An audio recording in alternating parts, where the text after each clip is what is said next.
idan da rai.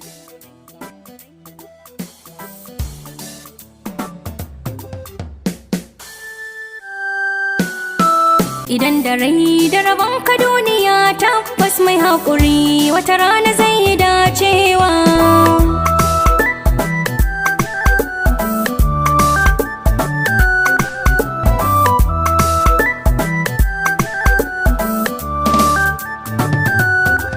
Kuruciyar nema ta kai ga an girma fitar rabo,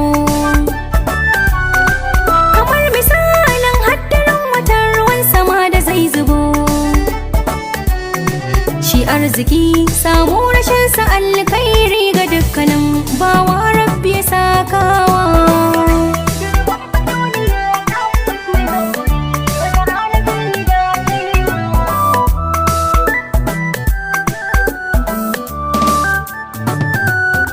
Sa'ar da ke zuwa a rayuwa hassada bata bihim,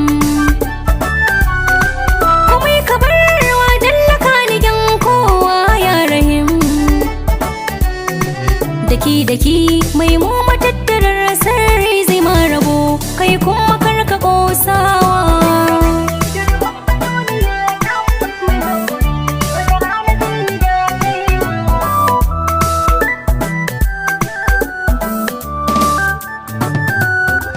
Dai kuwa cikin tausasan murya nake amo,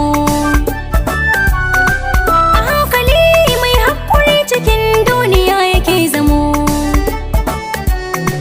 Tokar maki kan mu kyautato buri mu zam da kwarin gwiwa kar da mu sarewa.